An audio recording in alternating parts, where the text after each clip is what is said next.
We're just getting coordinated, but this is very loud. Can everyone hear me? Okay. Thank you for coming.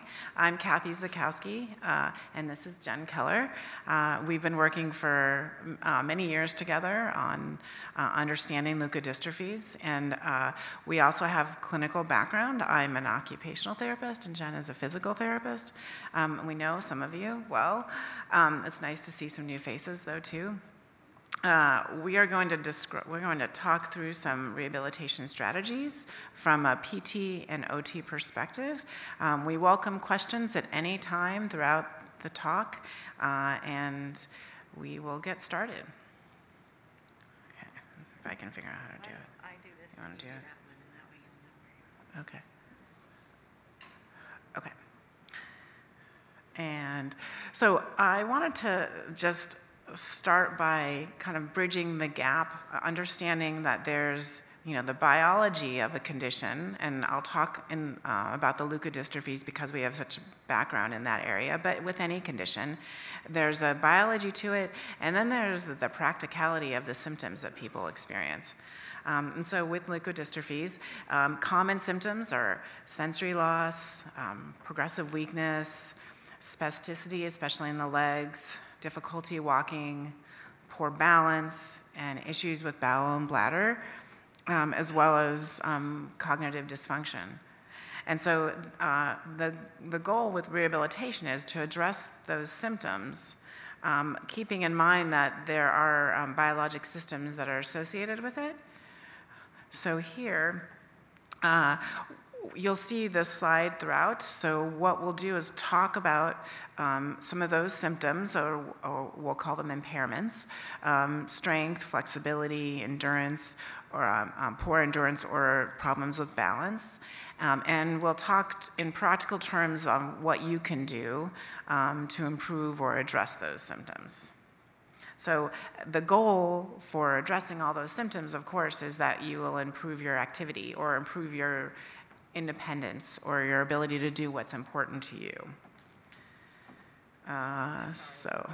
Okay, yeah. So we'll start with strength, and for each of the impairments, we'll bring this slide up and we'll talk through for strength, what can you do about it for yourself, what strategies can you use, and how can you navigate your environment to improve strength for the first impairment. So we've done a couple of studies with adrenal myeloneuropathy and people who have AMN, and what we found, which we didn't know, was that people with leukodystrophies can improve strength, and they can improve strength just as much as someone who doesn't have a leukodystrophy, which might sound minor, but it's really important because why would you do strengthening if you think you can't improve, right? So we showed that with some of our data. But what I wanted to emphasize for you all is that there are different ways to do resistance exercise, right? So there are what's called, resistance training, right? You use weights or you use stretchy bands that have different levels of resistance, right? That's one way. There's also just moving your body part against gravity. So that's you can do this with bands or with weights or without. And then there's gravity lessened. And this is when you might not be strong enough to even resist and go against gravity, but if you lay on your side, for example, now you can do the movement because you're not lifting it directly against gravity, it's in a lessened gravity plane. So for example, instead of lifting your leg up this way against gravity, if you lay on your side and lift your leg, there we go. Okay. Then you can do more because you're not pushing against gravity. And so it's important to keep in mind there's this range, right? Because what I'm hoping you all will learn to do is adapt some of the things you want to do so that they're easier for you. So we come from this research background, so I thought it might be important to talk with you a little bit about how to translate the studies that you read about. So, Can you go through, thank you.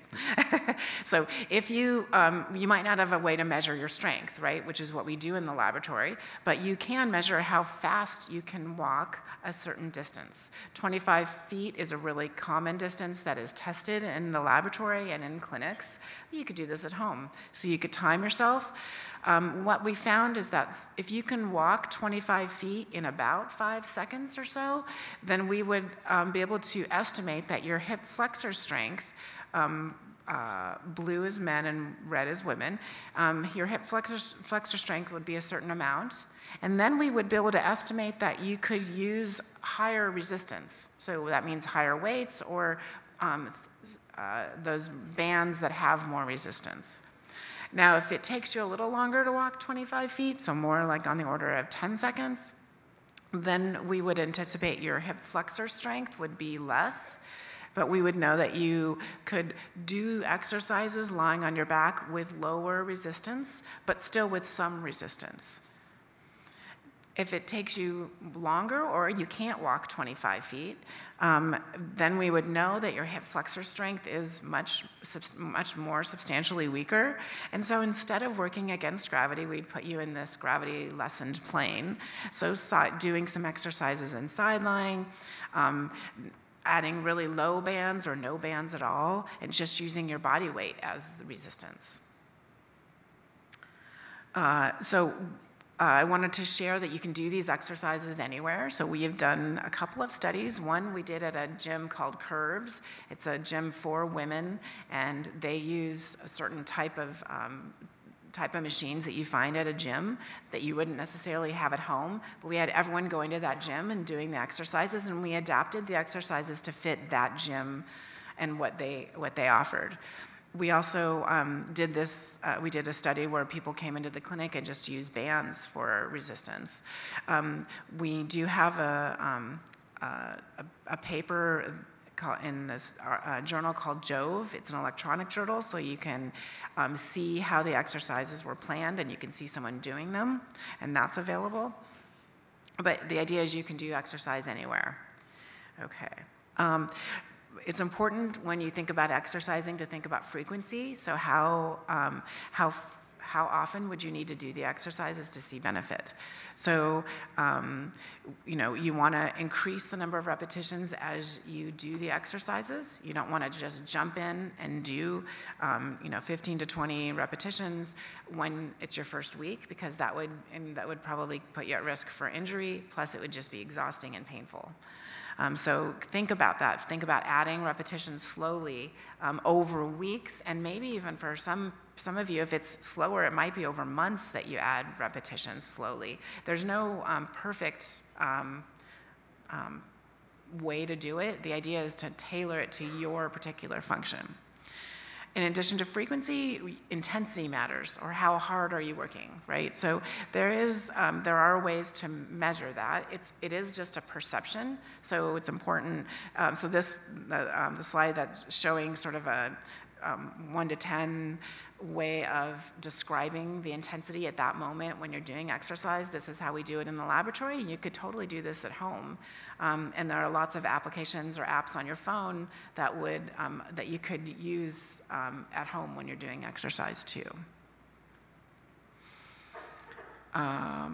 Keep in mind that intensity, you measure your perception of intensity, but also the intensity will change depending on those different levels, right? If you're using a lot of resistance, a little bit of resistance, or if you're just doing it in this gravity lessened plane, or just doing it with your own body weight. So all of those things will impact how you feel and how hard the exercises are.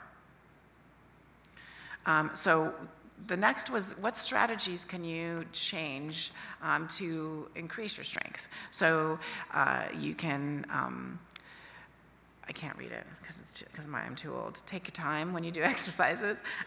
You can simplify movements so that instead of, for example, doing, if you have a 2-story home and it's really hard to go up the stairs, plan what you're going to do when you go up there so you do everything before you come down. Look for mobility devices that are lightweight so that you can roll them easier versus lifting them. Or they have even canes. There are different variety of canes that you can use that will stand up on their own, so you don't always have to be holding it. But consider using equipment to make tasks easier. This will still allow you, so many people will say, well then, I'm not gonna get stronger if I'm using equipment. But the reality is, if you use some equipment, then you are probably able to move more, longer, and do more, and so you will be building strength and using a better form as you do it. If you feel more stable because you are using a walking device or a cane or a walker to offer you some stability. The last thing I want to mention on this slide is the one thing on the right is to give yourself permission to accept help.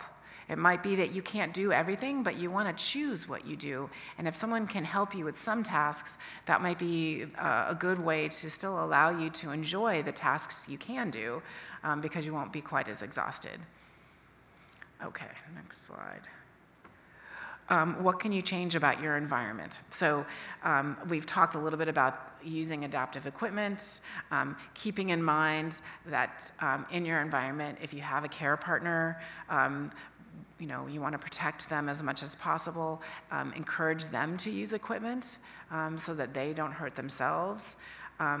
Consider using even a wheelchair, even if you are walking, but it is exhausting. Use a wheelchair so you can go longer distances to enjoy what's at the other end of that long distance versus just using all your energy to get there and worrying about getting back when you're done. Common things that I think we all know but might forget.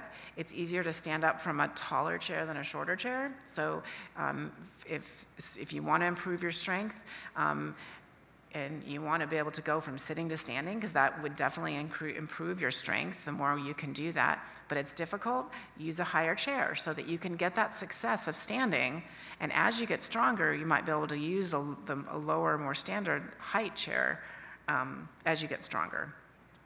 Same philosophy with the toilet seat. It's easier to stand from a taller seat. You can attach a toilet seat very easily to any toilet, so it's not an expensive fix, and it might make that whole process just a little bit easier for you. Okay, you're up. So what did you say before? This guy, okay. And so, as Kathy had up there, we'll plug our later talk. We're not going to go into a lot of devices now, but this afternoon we're going to talk a little bit more about some other devices and how you choose the right one for you. So if you are interested, we'll be doing that. And so our next impairment, symptom that is very common is having imbalance. And so how would you address that in these same 3 ways? So something that you can do right now that will help you, things that you could change about yourself and the strategy that you use, and then also about your environment. So one of the things that we learned in our studies is that strength, while it worsens with age, it's changeable. But what we also found is that vibration sensation, so that's a measure of the tuning fork at your physician's office. We've measured that quantitatively in the lab, and what we found is that it tends to be a lot more impaired than age in people with AMN, and so it's not necessarily related to age, and we have not found, we really don't have the studies yet to show that exercise or something can improve that, so it's something that you have to change by making an accommodation for it. And so I'm going to talk about having improved sensation can really impact your balance ability, and so that's why we're focusing on balance as an impairment. And one place to start is with your posture. So having a really good alignment where you start from is really important to keeping your balance. And I see everyone sitting up straighter because it just makes you do it. It's like your mom tapping you on the back. But you want to have your spine in a good alignment. There's a couple of you that practiced Tai Chi with me earlier. That's one of the main principles, is having a good upright posture.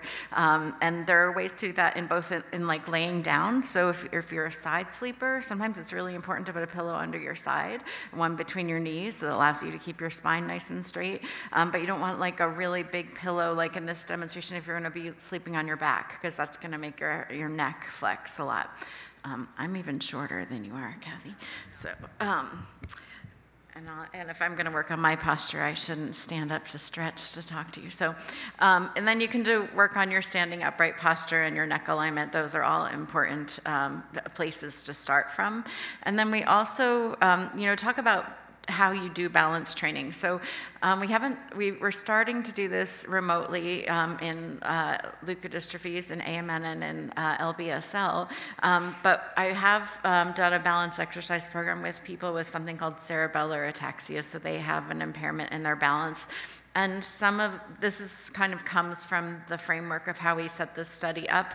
We start people on like a stable base, so just standing on the hard floor or sitting on a hard chair, and then doing activities. Or maybe we move, a kid to like a therapy ball, something that's a little bit more fun, and but challenges your balance, or a tilt board, which people think about using that in standing, but I think that's has turned out to be one of the greatest things that I use is in sitting.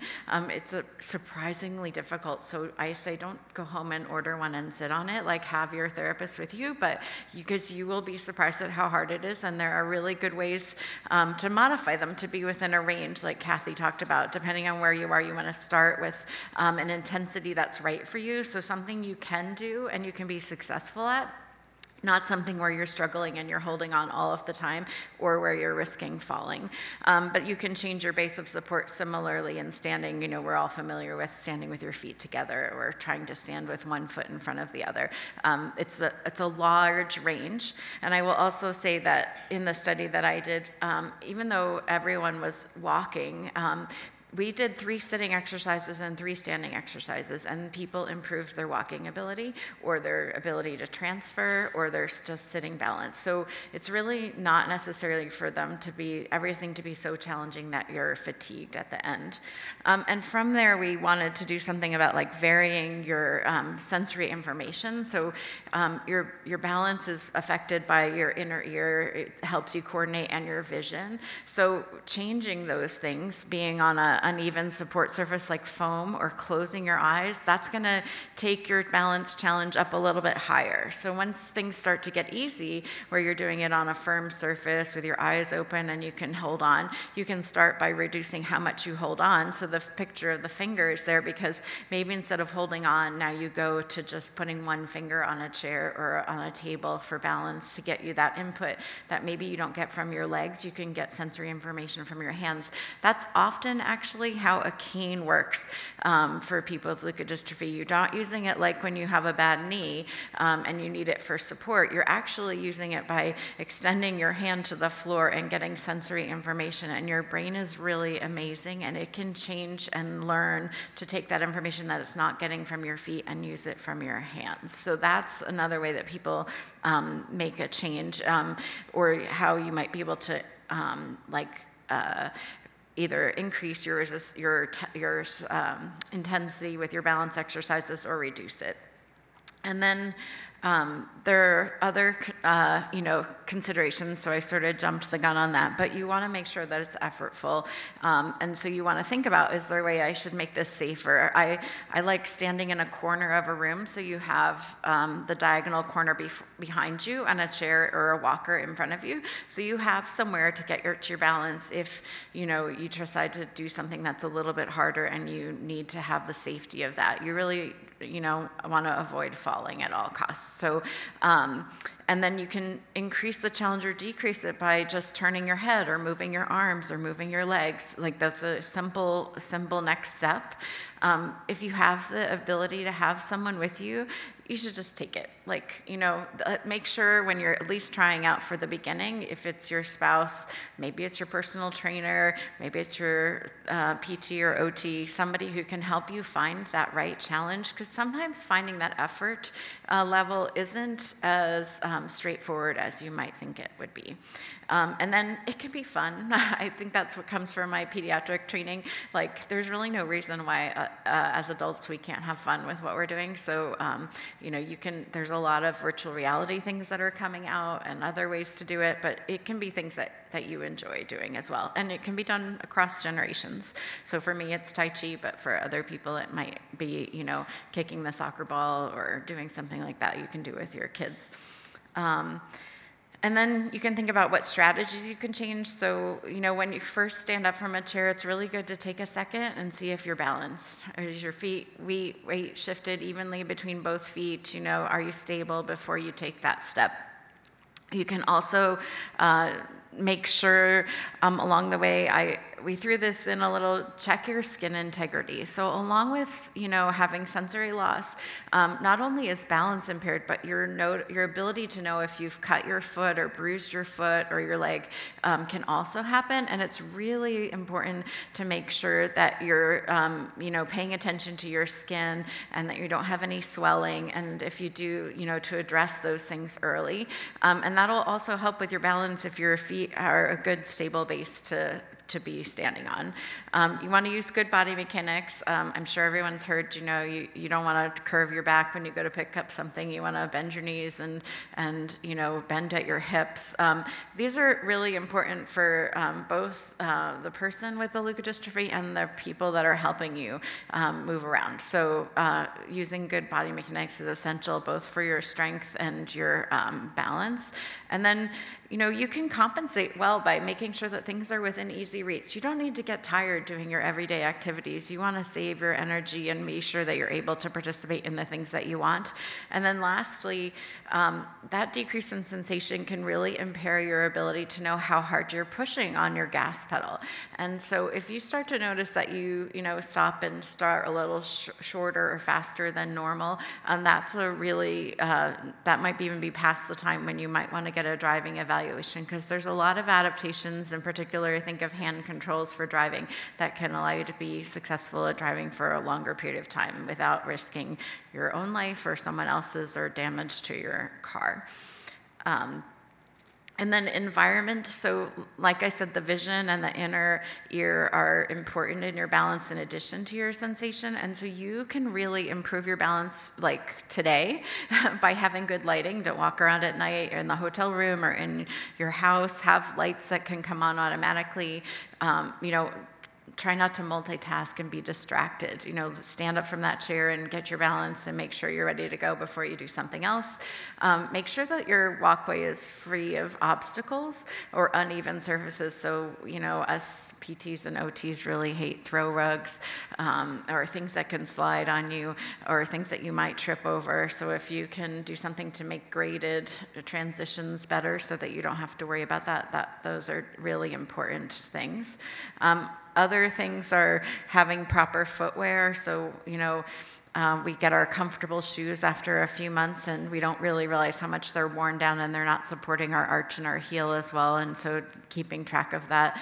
And then having like an easy traffic flow through the house so that if you're walking and you usually use a cane, but at home you tend to leave that on the side, then make sure that you have a sturdy wall that you can walk around, the handrail, maybe places to sit and rest along the way. Then our next impairment that we are going to talk about is endurance. I guess I've forgotten already that that's me. So endurance is having energy. So for the same thing, we'll talk about what you can do for yourself, for the strategy, and in your environment. So we are all wearing these, right? Like everyone has your watch on that tells you how many steps you took or how much activity you got. It's a great place to start. Just write down for 2 weeks how much activity you're getting. Don't do it now because you're at a conference and it's a really long walk to your room and you're doing way more today than you normally do. So wait till you get home, till you're not on vacation, till you're on your regular routine, all right? And then, take it with you to your therapist or your neurologist or your primary care doctor so that you can have some sort of a marker of where to start from. And that way you can come up with together how to target your intervention for yourself. So sometimes I say we're just going to go for like 10% more. And how are we going to work on increasing that? I'm sure you've all heard, like, you know, you get to the supermarket and rather than parking in that close parking space, you're going to park farther away so that you have to take another 200 steps at that point in time. Or, you know, maybe you feel best in the morning, and so that's when you're going to walk up and down your hall like, you know, 5 more times or something like that to increase it. So we kind of we want to build it into your life. And so it's important to make it targeted, like we talked about for balance and for strengthening, also in activity. But there's kind of a fine line, of between overdoing it and you know, being able to do what you want. And so that's where strategies really come in to line. So you want to, you know, avoid multitasking again, or walking and talking, and, you know, take help when it's offered or available. You can pace yourself throughout your day so that you choose where you use your energy. And you also want to consider the people that are helping you so that they use good body mechanics. Maybe they use appropriate equipment that can help you better. And that can make it easier on all of you to make it through a long day or to participate in the activities you're interested in. And then ways you can change your environment. So again, we'll talk more about devices this afternoon, but sometimes having a walker or a wheelchair are good for letting you go further and not having a risk of fall when you're outside or in an unfamiliar environment. So you keep that in the car so you have it when you need it, and then you use your more regular device within your home. And then it's also good to think about like strategies within your home and your community. Where can you sit and take a break if you need it? Where can you hold on if you have to? Most people with women with AMN have told me they know where all the bathrooms are in their community because that's the most important thing. But same thing can be true. Where is there a bench to sit? Where is there something else so you can go out? You know, get that accessible parking sticker earlier if you need it. Don't use it to like limit your stuff, but use it in order to make it possible for you to do the things you want to do. And then you can set up your work environment, whether it's your working environment in the kitchen or your working environment for your office or what other way, in order to avoid strain and not have to worry about, say, taking that extra reach to get something off the stove and risking losing your balance. Like, you want to have everything that you're going to need at the time to start with. And that brings us to flexibility. Okay, so I'm going to talk to you a little bit about flexibility, which kind of goes into this area of biomechanics, but it impacts strength, but it is its own unique impairment too. Oops. Here we go. So we start with what can you change about yourself. So things you can do right now would be to do some very simple stretches, like neck, side bending, just laying on the ground and stretching out, doing any kind of stretches for your legs. You even thinking about stretching the bottoms of your feet. There's a plantar fascia, or just it's kind of a sticky web-like substance that's on top of your muscles and in between muscles on the bottom of your feet, and it really can give you a lot of pain if at the bottom of your foot. And an easy way to get rid of it is just to stretch regularly. So you can pick lots of different stretches depending on what's appropriate for you. And we'll talk a little bit about finding the right person to maybe help you identify those stretches, but there are things you can find online for free. You want to hold each stretch for 20 to 30 seconds. Stretching is a very slow process. The goal is not to go quickly through a lot of them, because you can hurt yourself, is to go very slowly, to listen to your body. If you feel pain, you want to know the difference between discomfort and pain, and you will learn that if you kind of work slowly and do lots of stretches regularly. You can tell a difference. Strategies you can use that you might notice you're using because of limited flexibility might be, are you leaning on furniture when you stand? And that could be because of weakness, but it could also be because your hip flexors are very tight, and so then you're always leaning forward. Do you trip over your toes when you walk? Do you lock your knees? Do you just stay in the same position? It might be seated, but you stay there most of the day. That's going to also limit your flexibility because your body needs you to move. All your joints need to be able to move through their range of motion every day. Keep in mind your care partners also need to be considered because they're really important. And so they also need to have good flexibility. So if you notice that they're struggling to lift you out of a chair or roll you in bed, maybe you need to work on an adaptation so that they're not straining as much, but they can still help you. There is equipment that can help with flexibility. These are things you might see. The one on the left is an orthotic that you just put into your shoe. It gives you a little bit more stability, more arch support, and will often allow you to not have pain at times or improve your flexibility. The brace on the left is an orthotic that can keep your leg or your ankle at one angle throughout the day. There's a wide variety of types of this kind of ankle-foot orthosis. Some of them have springs, some of them are really rigid. It really depends on what you need. So this is where you would need a professional to fit this for you, but it's good for you to know that they exist, right? So that you can ask your PT about it or your doctor about it. So what can you do right now? So the goal here is we wanted you to know that you can start an exercise program right now, that you can tailor it to your needs. And there are a variety of ways. You can do aerobic activity where you raise your heart very quickly. You can focus more on flexibility, like we just discussed, stretching. You could also work really heavily on strength and use resistance bands or light weights. Or you could focus on your balance and posture, like Jen was talking about. All of those are components of an exercise program that everybody needs. And through our research, we found that people with leukodystrophies can gain strength just like everybody else. So it's really important to keep this in mind, that if you're not doing an exercise program, it's never too late to start. You just want to be very careful what you're doing. If exercise is too much, you might start with just increasing your physical activity every day in different ways, parking a little bit further away so you walk a little bit more of a distance, or using devices like we were discussing so that you can be more physically active with less effort. So you want to really think about adapting your environment so you can do more. And I would really encourage you to be open to the use of equipment like we described. Not as a crutch, but as a way to give you the opportunity to experience more and do more without being so exhausted. And really, we want to encourage you to talk to your doctor about rehabilitation. And we're going to go next to rehabilitation. What is that? There's a network of people. I'm an OT, so I'll talk to you about that perspective, and then I'll let Jen will talk to you a little bit about PT. So OTs are experts on functional activity. So we are trained to adapt activities, almost any activity. We should be able to adapt it so that it fits your skill level and allows you to be as independent as possible.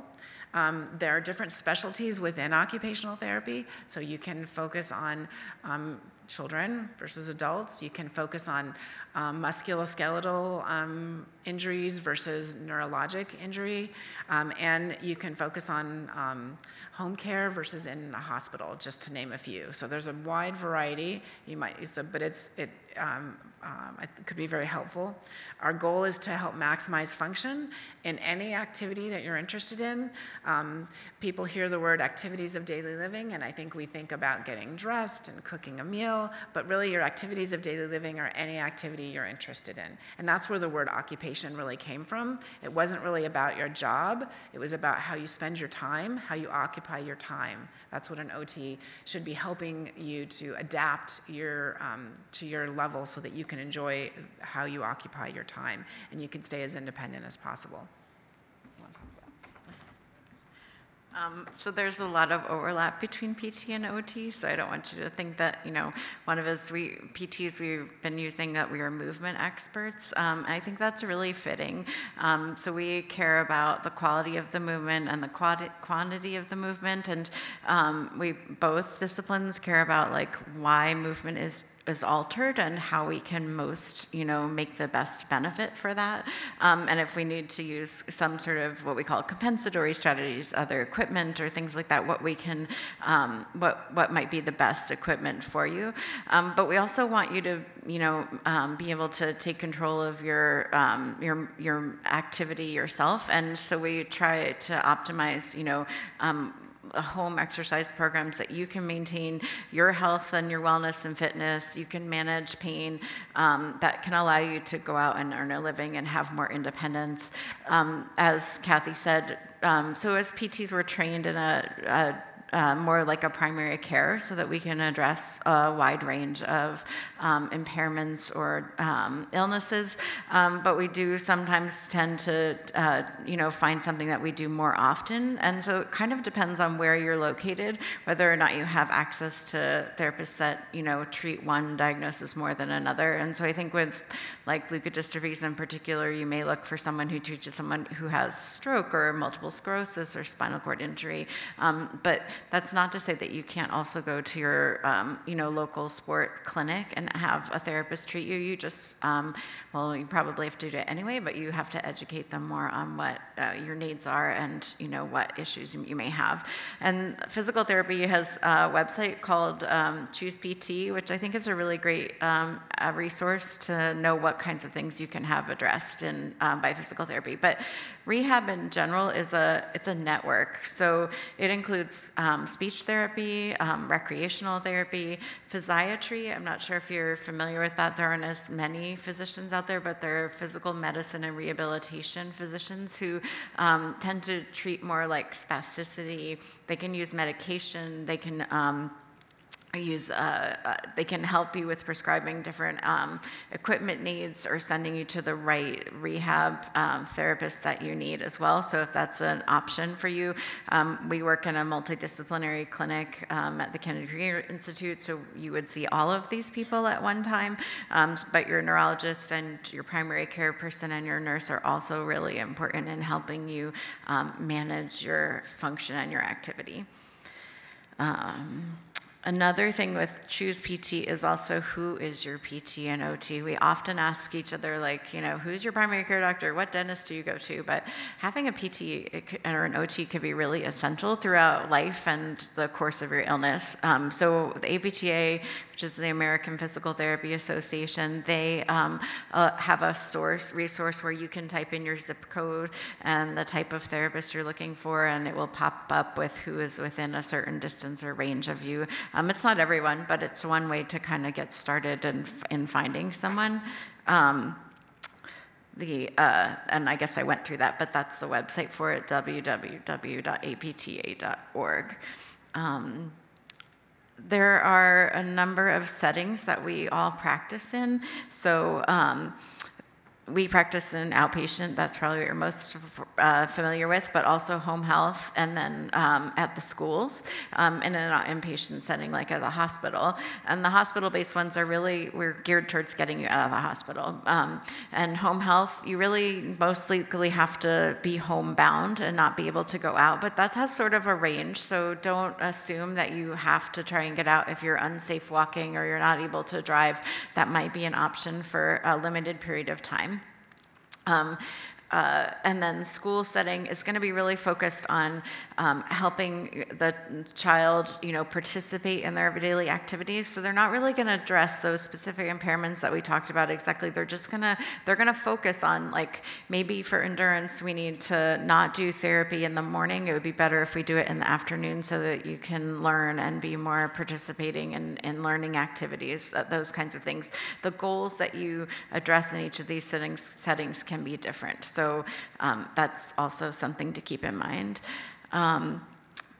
And then, so like you search for any other physician, it's good to ask, who people mostly treat and potentially to look for someone in a neurological profession. If you have access to a university center, you're going to have more resources and a wider range. But as I said, you can find their OTs and PTs anywhere in the country. And then also telehealth has made it much more accessible. So, if that's a good way to get to a specialist, then that is another means. But good communication is important, just like it is with everyone else, and finding someone that you work well with. So, if the first person isn't meet your needs, don't hesitate to try again with someone new. And just know that you want them, to help you do what it is you want to do. Sorry, I had trigger finger and I don't know how to go back, so just keep going forward. Shall I keep going? Okay.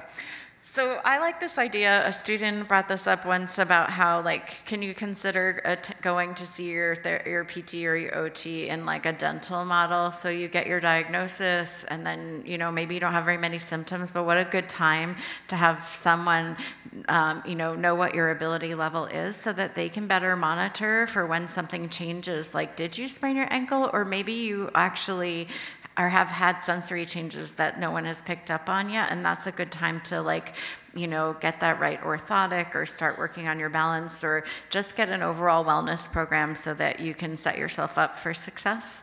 And then you can determine your own frequency. I think we've been focused on outpatient orthopedists, they do 2 to 3 times a week for 6 weeks, and then they get, and then you're done. But maybe that's not the best model. Maybe you go for once a week for 6 weeks, and you learn your program, and then you space them out more and see what is the range you really need in order to maintain your best function, and to also, be guided in what it is you want to do. So I just wanted to give that. So in summary, exercise is medicine, right? You wouldn't want your physician to just hand you a bunch of different pills and take whatever. We want to be just as specific about it as we would be as a medication. You want to know which are your impairments. If you don't know, if it's not totally clear to you, feel free to ask the physician or the OT or the therapist that you go to, do you think it's my weakness or my imbalance or my flexibility that are most impairing my abilities? As a research PT, I would say that has influenced my treating, in that we usually have to address the whole person in our clinic visit, but I found it's also extremely beneficial to say, I think your hip weakness is the most thing impacting you. We are going to just do that for the next 8 weeks, and we're not going to worry about the balance and other issues. We want to see if we can actually make that difference. I don't want to spread my home program for you too thin so that you don't get the right intensity of your treatment. And I want to make sure it's specific to you. And then, find somebody, see who might be beneficial and able to, give you the right information that you need, and, get started today. I think the saying goes, it would have been better to start yesterday, but today is much better than tomorrow. So we really thank the ULF. Oh, I did it again. Oh, I did it. Okay. The ULF for inviting us. We like coming here, and we really appreciate everyone who has participated in our studies and helps us learn more so that we can give you more information. So we are happy to take questions. We have 10 minutes or discuss. If you want to throw out ideas on things that you do that for exercise, we always like to hear about that too. Also, we would love to hear if there are other things you want to hear about that we didn't discuss that we could even plan for next year or try to address with you now.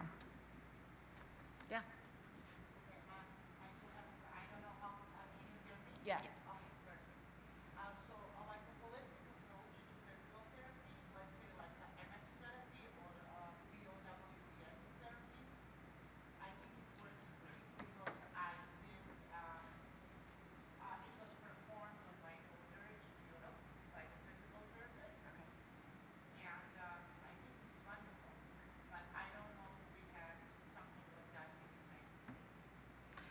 Can you call, so you said a holistic, I don't know what the program is that you're talking about. And how is it different than holistic in what way?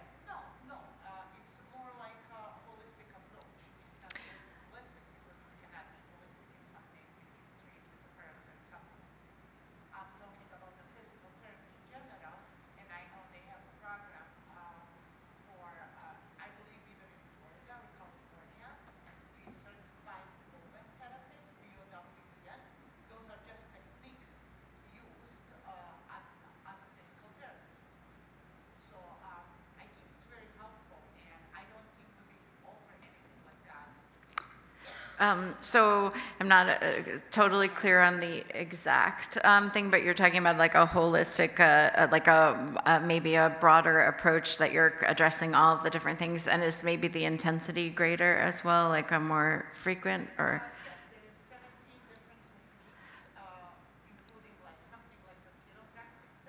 I see, yeah.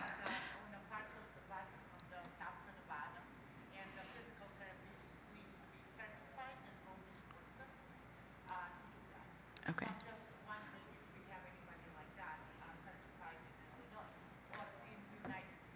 So I think there are a lot of physical therapists that have gone through an osteopathic training in particular and have more manual therapy skills that they also apply. In pediatrics, I would say that's more, more widely, well, it's in different areas that it becomes addressed as well. So you might not find it in your hospital-based PT, but you might find it in a specialty clinic.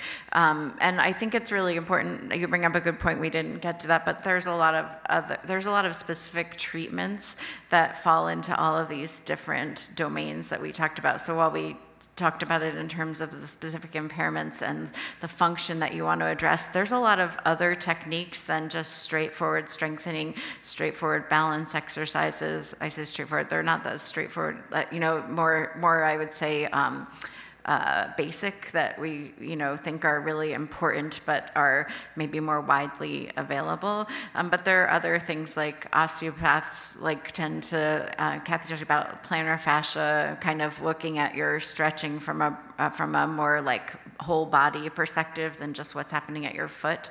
I mean, everything's interconnected, so how do they work together? There's also a lot of different methods or theories of rehab. So whether you strengthen by going from sitting to standing 50 times or you do it using a resistance band, they have different principles behind them. It's kind of a lot to go into this at the moment, but there's a lot of different ways to address them. What I was going to add is, so there are physicians trained as osteopathic physicians, and there are schools around the country. So you could also call one of those schools and see if they offer this kind of approach. So you can do the same thing for OT and PT. Call an OT school and see where the clinics in your particular area. But you could do this for osteopathic medicine, which might offer you more of what might offer more of what you're looking for. So osteopathic physicians are trained slightly differently than medical doctors in the U.S. and different than PTs. We had a question from the chat about 5 minutes ago that said, "What about for Canada?" Not sure what the context was there. We're looking for therapists, maybe. Oh, yeah, probably. I don't know if APTA has. Is it worldwide?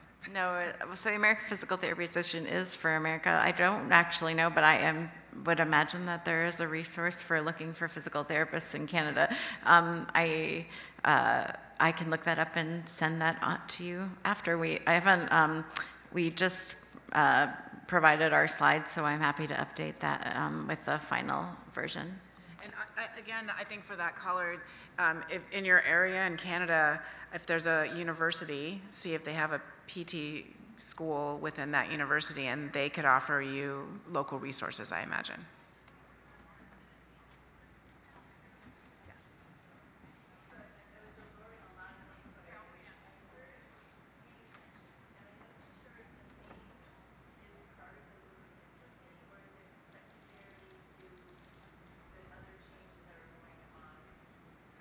So the question is, pain wasn't mentioned very much, and she wonders if pain is part of leukodystrophies and part of what's going on. So the short answer is that, yes, some people do have pain. I think one thing I would think of as a therapist is what's causing the pain. So is it because of flexibility or limited range of motion? Is it spasticity? Are there other treatable ways to address the pain? I don't know if you have anything to add to that. That's how I would approach it. Yeah, so neuropathic pain is very common, and so those are things, but pain can also very easily be secondary, so I don't want you to assume that you can't manage your pain because it's based from your physiology alone. It might actually be based on, overuse, or like everybody else, weekend warrior syndrome, or it might be from like, standing up in a certain way every time, and so, something gets short and something else gets long, and then you end up with pain. So those things are very treatable. So.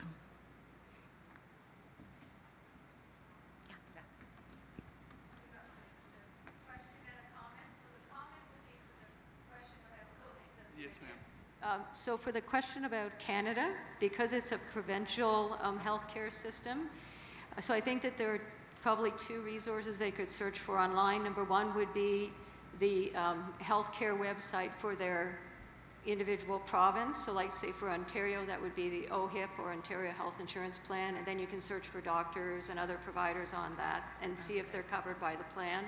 And I think that there's also an OTPT Association of Ontario, et cetera, also that they could just search for online. Yeah, that's great. The question I have is just, when you're going to do stretching, is it helpful at all to do gentle massage of the muscle that you're going to stretch before doing the stretching exercises? I want to say everybody's different and it depends. So I think, we're learning more and more about fascia, which is that covering over the muscle. And so sometimes a little bit of like massage can be very helpful, but you've probably maybe heard of your TFL, which is this like tender fascia that goes down the side of your leg and can cause knee pain or hip pain, or even just pain when you touch that side of your leg. And it's really interesting, but in anatomy, you'll find that fascia, like online exercises are all about like digging in there and rolling on a foam roller, but that fascia is really, it's not that hard and that thick. So I urge a little caution too at the same time. Like you might not necessarily want to but on the other hand, like sometimes it's good to get the muscle in like a more relaxed position, a little bit more relaxed, posture before you can then begin stretching. You don't want to just go ahead and forcefully stretch, because then you risk injuring tissues or even possibly fracture. So there's a wide range, which brings us back to knowing where you are and where you can start and being cautious about that. So. Well, we're here all day today and through tomorrow, so come find us if you want to talk more about rehab. Thanks.